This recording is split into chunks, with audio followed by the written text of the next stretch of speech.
I want to start this video off by apologizing to somebody that I have insulted, demeaned, and defamed before, named Joseph Carlson.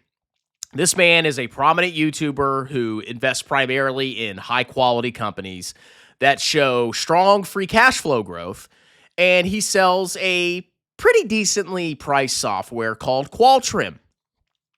And Joseph Carlson bought a stock called Duolingo and proceeded to lose 60 to 70% plus on the investment. He got absolutely annihilated.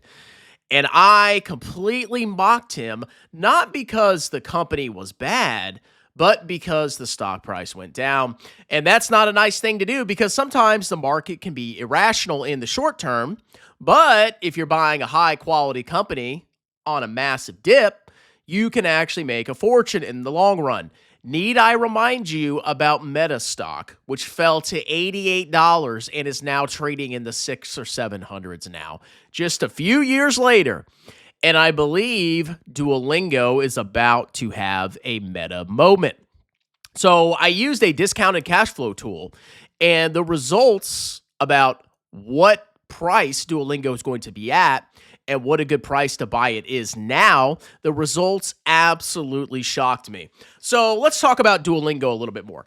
All it is an app that you can download, and you can use it to learn a variety of languages. The market is freaking out about Duolingo because if you look at AI is fantastic at translations. You have AI apps where you can talk into it, and it automatically translates conversations on your cell phone in another language. So you could travel to another country. You can go to China, for example. You can talk, say, hey, I would like to buy a Diet Coke and a side of fries, Chinese fries, please. And then you show your phone to the Chinese vendor, the food vendor, and it'll tell them in Chinese exactly what you said. So a lot of people are saying, well, if we can use that, if these translation tools are coming out with AI and they're wonderful, why would somebody download an app and learn a language? Well, what's the point of that? What's the point of learning a new language? Well, I'm here to tell you, people, just because a tool can do something for you doesn't mean that it's always going to do something for you. Let's say that you're an established working professional and you're looking for a hobby. You want to do something. You want to engage your brain. Well, guess what? You can learn a language yourself, and it doesn't matter if an AI can do it for you because you still get a sense of accomplishment in your own personal life learning a new language instead of having something done for you. So a lot of people are using this app knowing full well that they could use a translator or a translation app, and they don't care anyway because they still want the difficulty and challenge to engage their brains and learn a new language. And I believe that is the number one bull case. I believe the market is mispricing Duolingo. So if we look at the stock price over the last 5 years, we see complete and total devastation, down 1.46% over the past 5 years. It had a massive rally into the low 500s, and it's now trading at $100 a share. The market cap in the last year has dropped 69%, haha, while the revenue has increased almost 40%. Their net income has increased 367%, and their earnings per share has increased 355%. They have a trailing PE ratio of 11.73 and a forward PE of 34. Now, you may think that's expensive, but guess what? This is a rapidly growing company. The fundamentals of this company are still strong despite the stock price selling off. And as you can see in the past year, it looks like the stock has actually bottomed. I think we might actually be in a bottom. We're seeing a consolidation phase in the high 90s and low 100s. And I think the only way it's going to go up from here is up. That's my personal opinion, though. If you look at the trailing financials, absolutely stunning revenue growth, just up and to the right, up into absolutely phenomenal revenue growth. If you look at earnings per share, up and to the right with a massive spike in the third quarter of 2025. Look at free cash flow, up and to the right. Look at free cash flow per share, up and to the right. Does this look like a company that is being disrupted by AI? Really? Something's not jiving here. We keep hearing about the imminent destruction of the company. We see the stock price collapsing, and yet they keep growing free cash flow per share and revenue per share every single quarter. It is mind-boggling how potentially undervalued this stock is. If you go look at the valuation ratios, look at the PE ratio. It is basically the lowest PE it's ever been. A trailing PE of 11 for a company growing revenues 40%. Incredible. Forward PE, it may seem high to you, but it's as low as it's ever been. This is a fast grower. Just because you have a high PE doesn't mean it's overvalued if your company's growing massively. Look at the price to sales. You pay $4.55 for $1 of revenue with insanely high margins. As a matter of fact, if we go back and look at the margins, we have their last profit margin of 15%.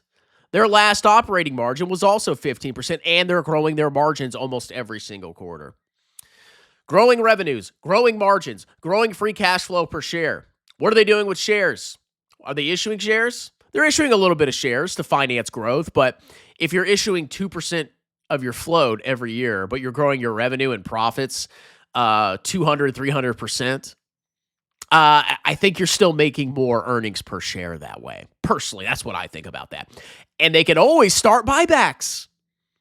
They have a ton of cash. They have so much cash flow. They could easily start doing buybacks, okay? They have $1.1 billion on the balance sheet, and they have cash going up and up and up and to the right. What do you think they're going to do with that cash? They're probably going to buy back shares.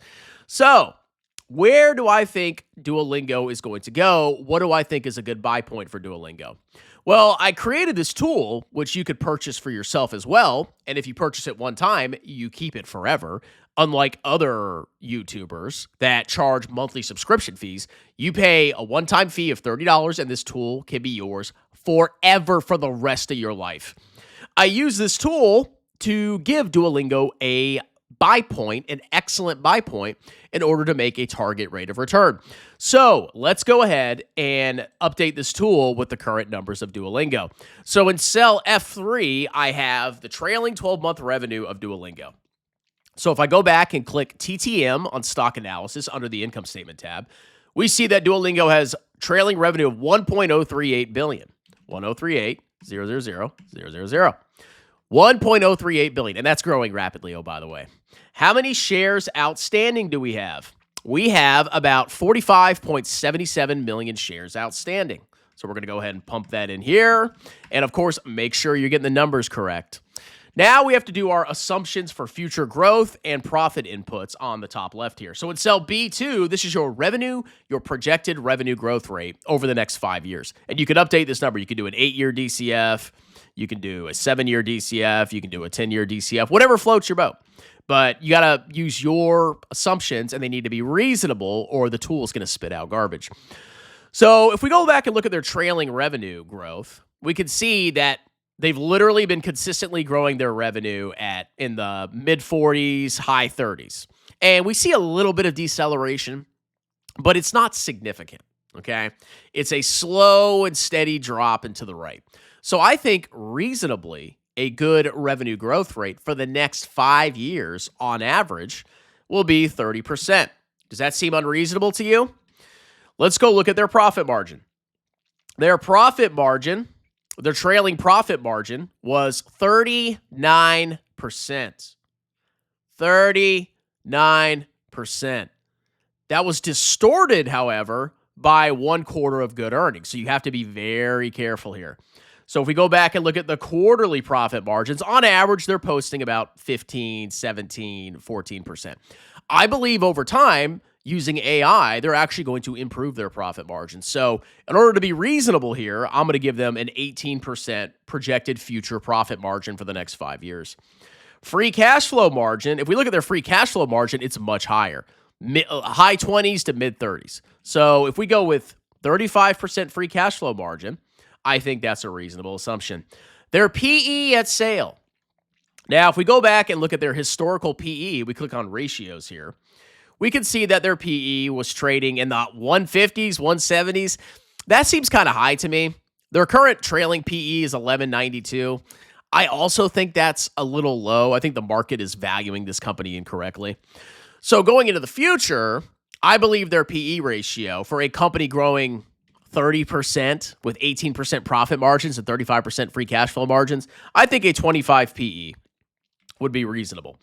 Price to free cash flow, if we go look at their price to free cash flow, we can see it's currently trading at 12.76. However, historically, but before the company got massively re-rated due to unreasonable fears of AI, the trailing price of free cash flow was in the 50s and 40s. So let's just be conservative and say 25. Discount rate. What is your target rate of return? Well, I want a higher rate of return than the historical returns of the S&P 500, which is roughly 10%. So I'm going to want a 15% rate of return. Now, here's the big one, shares outstanding. If we go back and look, all right, and this is where some of your assumptions really come to the forefront. If you go look at their shares outstanding, we've seen a steady growth in shares outstanding. However, if I was a manager of this company and I saw I had massive revenue growth and I saw my stock had collapsed 80+% from all-time highs, I think I would initiate share buybacks. And I think they have the free cash flow and the cash on hand to do it. I think they have the cash on hand to do it. So I'm going to assume there's going to be a new announcement from Duolingo that they're going to start buying back shares. So I'm going to assume they're going to buy back 2% of the float, which I actually think is actually conservative. They might even buy back more. They could buy back more. And we get our outputs from this tool.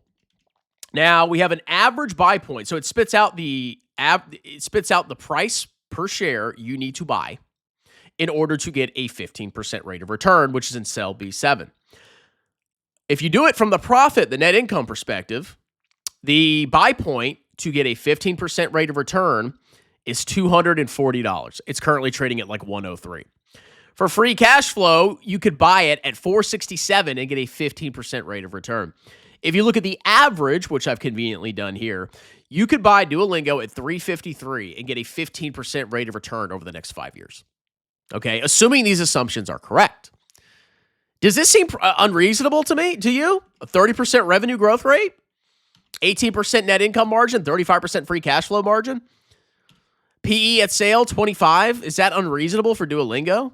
Share buybacks with a massive balance sheet and massive free cash flow and the stock down 80% from all-time highs, 2% per year buying back the float? Absolutely, it seems reasonable to me. Even if you change some of the assumptions, let's say revenue drops 20% growth rate. They only grow at 20% for the next 5 years. Well, guess what?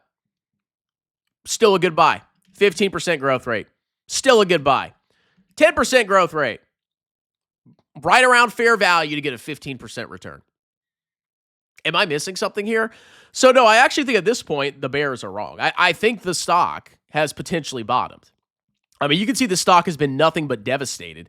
And when a stock has been devastated and popular influencers are getting mocked on social media, that's probably potentially a buy point for you to consider entering into the stock. Of course, you should probably consult a financial advisor. And if you use this tool, this is only as good as your assumptions. I mean, everything here could be totally wrong. And if you're totally wrong on the tool, then you're going to be totally wrong on your assumptions. And there's more qualitative factors that go into investing in a company like this. And you also have to consider market sentiment. Maybe the market never re-rates the stock to a 25 PE. Maybe they rate it at 12% or at a PE of 12. Maybe at that point, probably not a good deal to buy. Probably not a good deal to buy. But anyway, I hope you enjoyed the tool. Like I said, you can buy this. If you look at the pinned comment below, there's a link in the pinned comment next to DCF tool.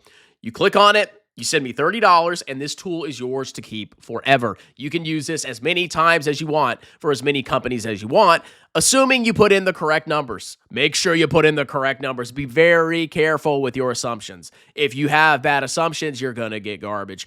And if you buy the tool and you break it, it's only $10 more. I will send you a fresh tool for $10, assuming you break the original tool. But when you buy the original tool for $30, and if you never break it, it is yours to keep forever. So check out the pinned comment and buy the tool. And let me know what you guys think. Do you agree with my analysis on Duolingo? I think at this point, it's probably bottom.